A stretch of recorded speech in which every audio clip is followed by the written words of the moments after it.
Masha Merrill a évoqué son histoire avec Michel Legrand, l'amour de sa vie disparu en 2019. Elle se confie sur l'héritage du compositeur dont elle profite désormais. Depuis la mort de Michel Legrand en janvier 2019, Masha Merrill s'efforce de préserver le vaste héritage laissé par l'homme qu'elle aimait. L'actrice octogénaire a déjà partagé son histoire extraordinaire avec le compositeur. En 1964, elle croise le regard de Michel Legrand, mais il est déjà marié et père de famille. Je savais que c'était le grand amour, mais ce n'était pas possible. Malgré leur forte attirance, ils ont suivi des chemins différents, conscients qu'une relation entre eux était inenvisageable, pensant se retrouver dans une autre vie. Ce que nous ignorions, si est-il que cette autre vie arriverait 50 ans plus tard, avait-elle confié dans l'émission en aparté. Je pense qu'il m'a quitté discrètement pour me permettre de faire tout ce que j'avais à faire suite au décès de Michel Legrand des suites d'une septicémie. Masha Merrill se retrouve seule. Bien que cette situation soit forcément triste pour elle, elle considère qu'elle peut maintenant réaliser tout ce qu'elle entreprend parce qu'il n'est plus là. La vie était très intense avec lui.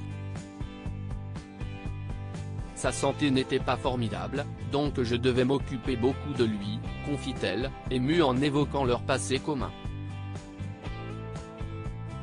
Je pense qu'il m'a quitté discrètement pour me permettre de faire tout ce que j'avais à faire, ajoute-t-elle, avant de partager les derniers mots qu'il a prononcés pour elle. Il m'a dit, fais tout ce que tu dois faire et sois très rigoureuse.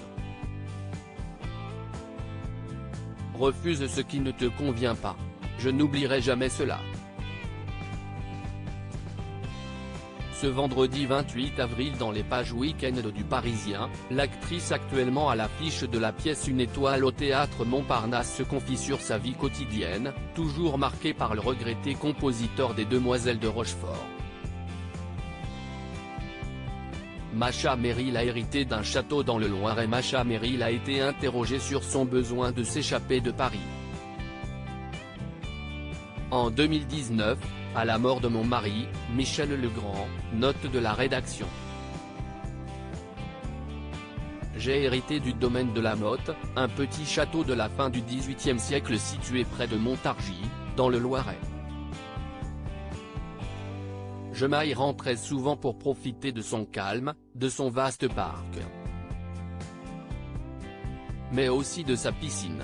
Moi qui n'aime pas le sport, car je trouve que l'on devient crétin à trop se dépenser, j'enchaîne les longueurs entre 16h et 17h. Si est dans ce magnifique domaine que je remettrai, le 18 juin prochain, le prix Michel Legrand.